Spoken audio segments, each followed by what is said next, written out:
దాని గురించి మాట్లాడాను. రీసెంట్ గా మీరు అయినటువంటి భేటీ గురించి ఏమైనా క్వశ్చన్స్ అడిగారా? దాని గురించి ఏమైనా చెప్పారా మీరు?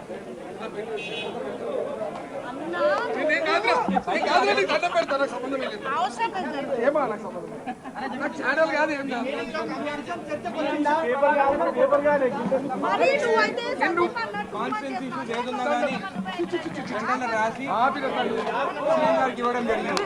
ఏ ఇష్యూస్ అయినా కానీ గత టీఆర్ఎస్ ప్రభుత్వంలో చాలా సీలింగ్ ల్యాండ్ కొన్ని పట్టా చేసుకున్నారు. అవన్నిటిపైన ఎంక్వైరీ చేయాలని చెప్పి రిటర్న్ ఇచ్చినారు.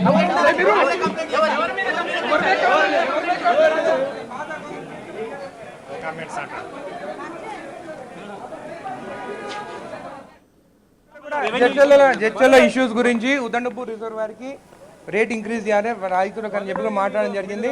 దాని తర్వాత మిడ్జిల్ మండలం ఎక్కడైతే సీఎం గారు ఫస్ట్ టైం జెడ్పీటీసీ అయినారో అక్కడ దేపా గోపాల్ రెడ్డి వారి స్టాచ్యూ అక్కడ ఓపెన్ చేయాలి, వస్తా అని చెప్పినాడు.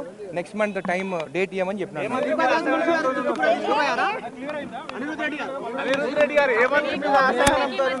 నా జీవితంలో నాకున్నది ఒక కొడుకు, ఆ కొడుకు మీద ఒట్టేసి చెప్తున్నా, నేను ఎప్పుడు కానీ గవర్నమెంట్ ఫైల్ కానీ ఎప్పుడు నేను బ్రోకరేజ్ చేయలేదు, ఎక్కడికి ఫైల్ గురించి నేను పోలేదు. అది తప్పు వాస్తవాలు అని చెప్తాను.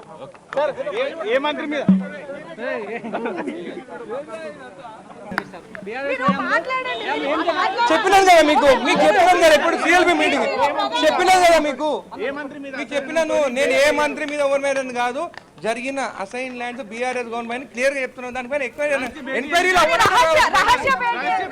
రహస్య భేటీ కాదు అది. దయచేసి ఒకటి చెప్తున్నాను, మీకు అందరికి దండం పెట్టి చెప్తాను, రహస్య భేటీ కాదు. రహస్య భేటీ అంటే ఎక్కడ ఫామ్ హౌస్ లో పోయి కూర్చుంటారు, ఊరు సెంటర్ లో ఎవరు కూర్చోరు. ఊర్లో సెంటర్ పోయి నువ్వు కింద కూర్చొని తిన్నాము. మీరు కాదు వీడియో తెచ్చుకొని ఇంకోతో అసైన్ కాదు.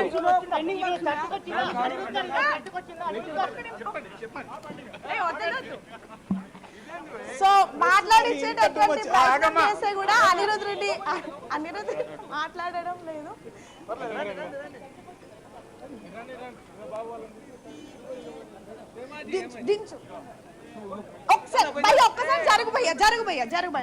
అడిగినాను.